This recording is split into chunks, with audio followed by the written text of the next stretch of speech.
I wanted to make this channel for a few reasons: to have videos of our life, our adventures, and Addie to be able to look back on, and for friends and family to be able to get a glimpse of our life and to connect with other people who have been through something similar. I'm definitely stepping out of my comfort zone with this, but I hope you all enjoy it. Here is a little backstory of us. The beginning of the story starts a long time ago, back to the year 1988. On May 6th, a baby boy was born. They named him Chase. Fast forward to 5 years later, in 1993, a couple welcomes a baby girl into the world on September 16th. As I'm sure you've guessed it, yes, it was me, Coda. We're gonna skip a couple or 16 years all the way to 2010.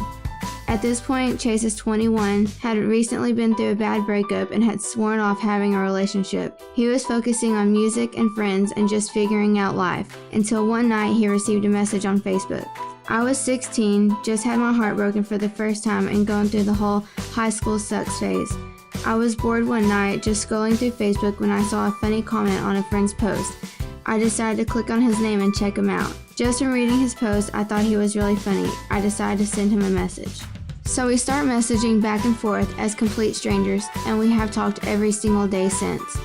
I thought he was really cool and cute and funny, but he was 21 and I was 16.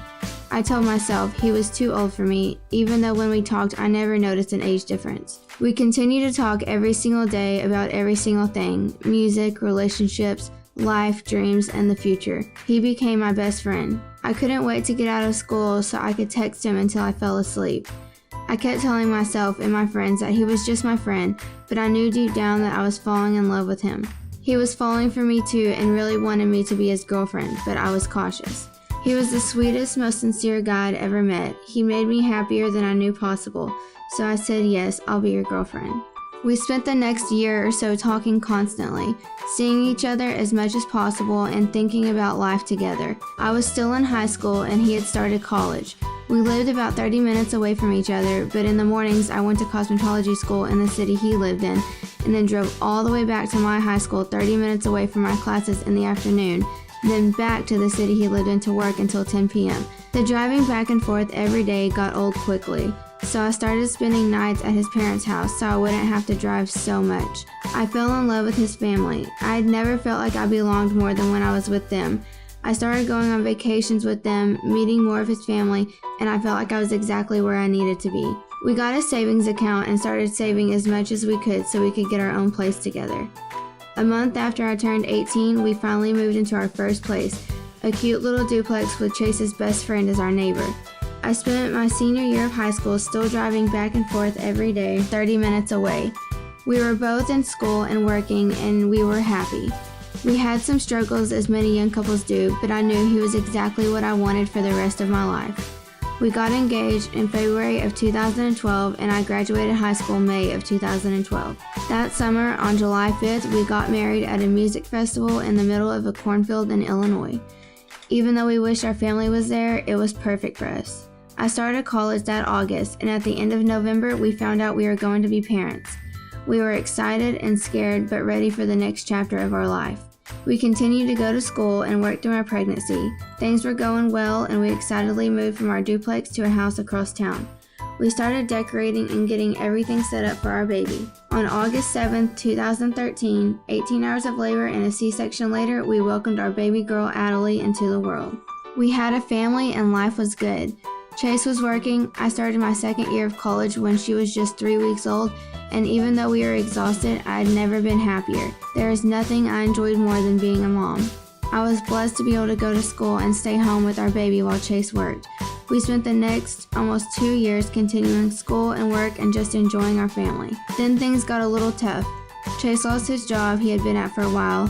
We were having to move out of our house, and I had just found out I was pregnant. Life was a little crazy, but we tried not to let things get us down.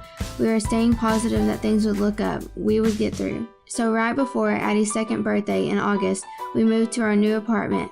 We started preparing for our baby, which we eagerly found out would be another girl. Even though life had been tough lately, we were still so grateful and excited for our new baby. Things were great, and Addie was so excited to be a big sister. We had everything ready. I was huge and counting down the days until our sweet girl would come into the world. 2 days before my scheduled C-section, we went to the hospital late at night because I could not get her to move. I was worried but figured it was nothing, that we would be back home in bed soon, anxious to hold her in our arms. Then the doctor came in and said, "I'm sorry, there isn't a heartbeat," and our world changed forever. We all three cried together, our hearts shattered, and we felt hurt that we didn't even know was possible. We were shocked and devastated. We were confused and just couldn't believe that the baby we would be bringing into the world a little over 24 hours later was gone. It's something when you see someone else go through it, you feel bad and can't imagine you would make it through something like that.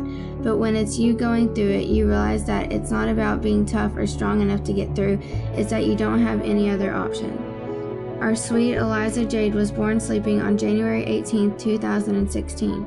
She was perfect, and I try to cherish every second I held her in my arms. We've had a crazy 6 years together, full of amazing, fun, heartwarming times, times of stress, and times of heartbreak, but I wouldn't have wanted to go through it with anyone else, and can't wait to see what our future holds.